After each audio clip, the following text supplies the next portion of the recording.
Are you an empath? Do you feel everything deeply? You cry at movies, you walk into a room and immediately sense what's going on without even words. If you are an empath, I know for sure that you would have also noticed a pattern where you attract people who don't value you or use your kindness or make you question yourself. Today, let's explore why empaths attract narcissists and the ultimate soul lessons meant for empaths. An empath is someone who deeply attuned to others' pain. He or she is the one who feels in others' energy. An empath don't show kindness because it is expected. They do it because they feel the other people's pain, confusion, or fear in their body. Empaths don't just do kind things to show it to others, but they are kind. They see someone's soul before their ego. They sense who someone truly is beneath the wounds and mask. But unlike someone who sympathizes or understands emotion, the empath actually absorbs and embodies that emotion as if it's their own. Whereas a narcissist is someone self-centered, manipulative, and dominating, often rooted in deep inner insecurities and having unhealed childhood wounds. A narcissist is deeply disconnected from self and others. An empath is one who gives endlessly. Narcissist is someone who takes endlessly. So it creates a magnetic pull because at a subconscious level, the empath sees the wounded child in the narcissist and wants to heal him or her. And the narcissist sees the empath as a source of constant emotional supply.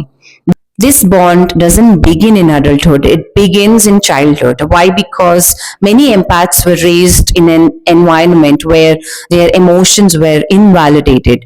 Love was conditional. They learned to earn love by pleasing others. Some empaths also had parents who were emotionally distant or sometimes even physically absent. So they grew up craving connection, always trying to fill that empty space by giving more, helping more, loving more. So what happens in their adulthood is deep inside, they began to believe to be loved, I must be perfect. To be safe, I must help others or people please. So they ignore their own needs to feel safe and loved.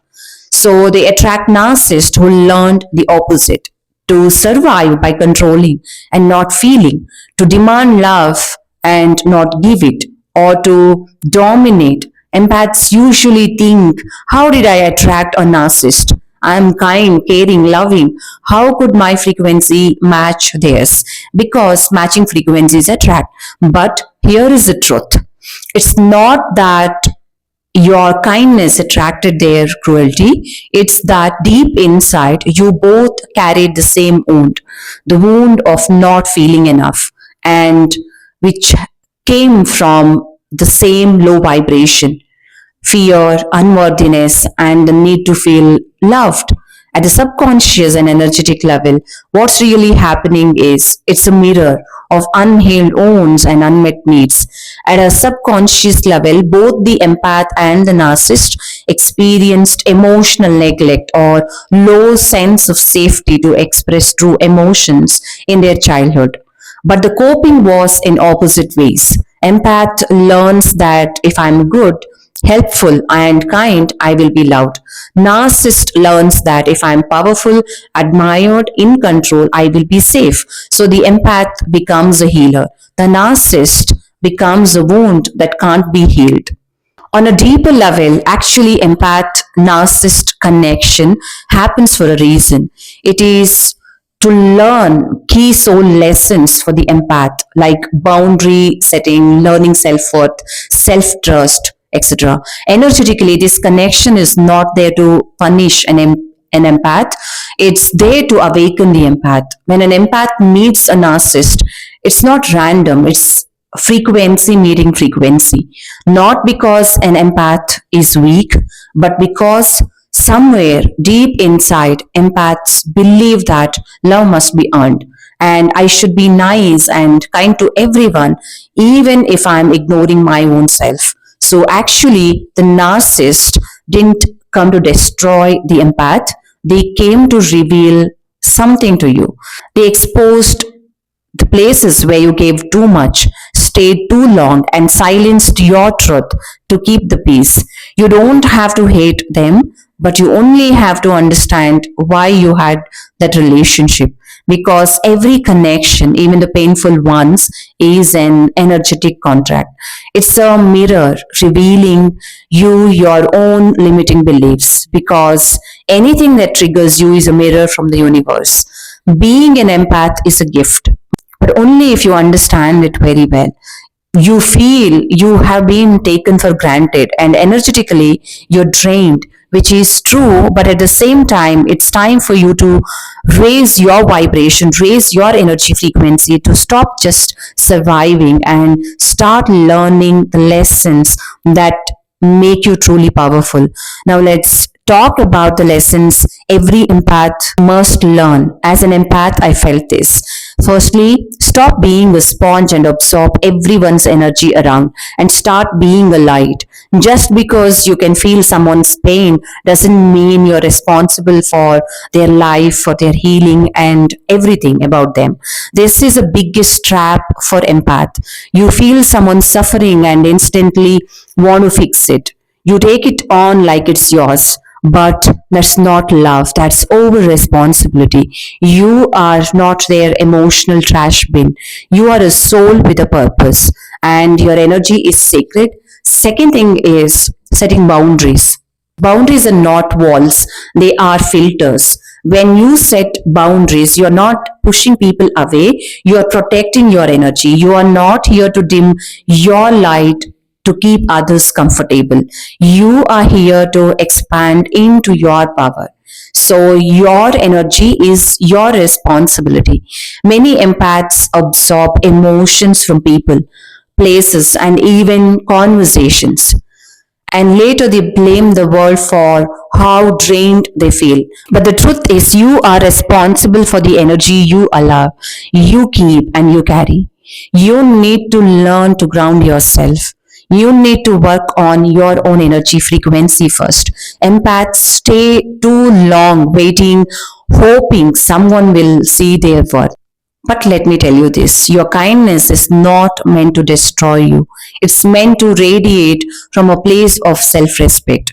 Maybe as a child, you were told that you are too sensitive, you are too emotional, but that's not your truth. And that's not set in stone because it was told to you repeatedly. You believed it's true. It became your limiting belief. But at the core of it, you are very strong and you are very powerful. So instead of asking, why did they do this to me? Ask, what part of me allowed this and what can I learn? Because awareness is how the empath becomes empowered. At the heart of every empath is a wounded child who learned to earn love by being good, helpful, or invisible or kind. If you feel unseen, you will absorb people's chaos to feel important. If you feel unworthy, so you will attract those who confirm it. So when you begin to love yourself, you stop vibrating from lack and emptiness. You start vibrating from wholeness. You will stop proving yourself to others. You will simply evolve because you are here to evolve. You are here to shine. You are here to experience this beautiful life on this earth, to love fully, but without losing yourself, to give a full cup, not from an empty cup. Your softness is actually strength, but let it be supported by boundaries. Because when an empath heals, she doesn't just change only her life, she changes the energy of every room she enters. And when your self image expands, when you start to see yourself as someone worthy of love, respect, and peace, your frequency rises, your frequency shifts because the universe does not respond to what you want, it responds to what you believe you deserve. When you see yourself as enough, you attract relationships that treat you as enough because your outer world always mirrors your inner image and matching frequencies attract. So, if today's message touched your heart, take a deep breath, and remind yourself healing begins when you choose you. If you're ready to keep growing, learning, and reclaiming your power as an empath, then make sure you subscribe to this channel because every week we go deeper into understanding energy, emotions, and the journey back home to yourself. Hit that subscribe button and turn on the bell icon so you never miss a moment of healing and awakening. Thank you so much for watching. Namaste.